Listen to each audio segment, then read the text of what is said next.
Tidak ada tempat tersisa bagi dunia jilid 4. Hidup dalam dunia dengan realitas surgawi. Bacaan firman Tuhan Kolose pasal 3 ayat 1 berbunyi sebagai berikut. Karena itu kalau kamu dibangkitkan bersama dengan Kristus, carilah perkara di atas di mana Kristus ada, duduk di sebelah kanan Allah. Membangun kesadaran siapa diri ini seharusnya merupakan prioritasnya tinggi, apalagi seseorang mengklaim bahwa dirinya kini adalah orang percaya alias sebagai anak Allah. Yohanes 1 ayat 12 mengatakan, tetapi semua orang yang menerimanya diberinya kuasa supaya menjadi anak-anak Allah, yaitu mereka yang percaya dalam nama-Nya. Dengan menyadari jati dirinya sebagai anak Allah, maka yang bersangkutan wajib menjalani kehidupan barunya dengan gaya dan paradigma yang sesuai dengan statusnya. 3 pokok renungan. Yang pertama adalah perkara yang di atas. Kolose 3 ayat 2 dan 3 mengatakan, pikirkanlah perkara-perkara yang di atas dan bukan yang di bumi, sebab kamu telah mati dan hidupmu tersembunyi bersama dengan Kristus dalam Allah. Orang percaya wajib menerapkan nasihat ini dalam diri mereka, yaitu merombak paradigma yang lama dan menggantinya dengan yang baru, yaitu agar memusatkan orientasinya kepada realitas surgawi.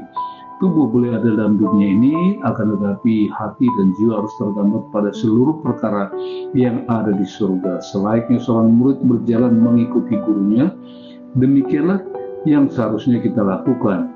Saat ini Kristus duduk di sebelah kanan Bapa, Kolose 3:1, maka kesana orientasi kita, yaitu mencari segala perkara yang ada di atas, di mana Kristus ada duduk di sebelah kanan Allah.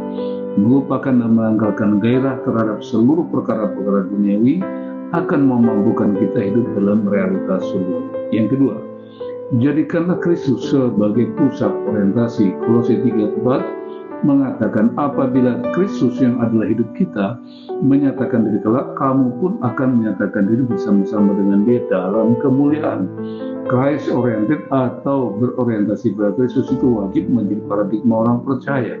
Artinya adalah di mana segala sesuatunya harus kita orientasikan pada kebijakan yang diatur dan ditetapkan oleh Kristus, yaitu sebagai muridnya kita wajib hidup selaras dengannya. Efesus 4 ayat 1 mengatakan, sebab itu aku menasihatkan kamu, aku orang yang dipenjarakan karena Tuhan, supaya hidupmu sebagai orang yang telah dipanggil berpadangan dengan panggilan itu.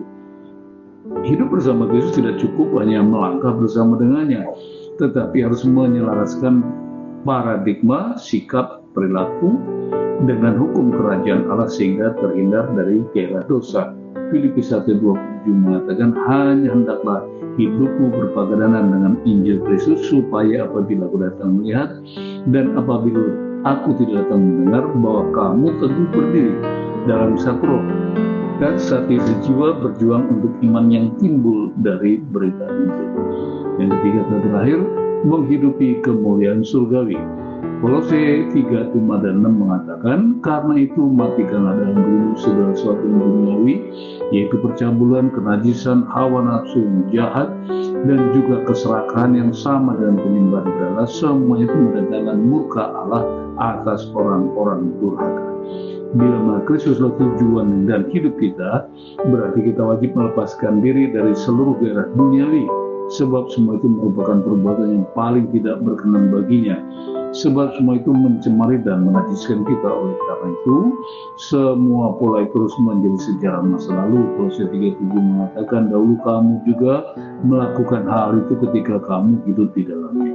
Dan kini adalah waktunya untuk menghidupi dimensi yang baru, yaitu hidup dalam kemuliaannya yang indah. Saya tutup dengan 3 closing statement. Yang pertama, kebangkitan bersama Kristus bukanlah sekedar sebuah pengalaman spiritual, akan tetapi perubahan status dan hubungan kita dengan Tuhan antara anak dengan Bapa surgawi. Yang kedua, beriman bukan berarti berfantasi tentang kehidupan dunia dengan keindahan dan kenikmatan, tetapi menikmati hubungan dengan Tuhan yang sudah dipulihkan. Yang ketiga, keindahan menghidupi dimensi surgawi adalah menikmati kemerdekaan dan terbebas dari perbuatan dosa yang hanya mendatangkan penderitaan karena terpisah dari Tuhan. Tuhan Yesus memberkati.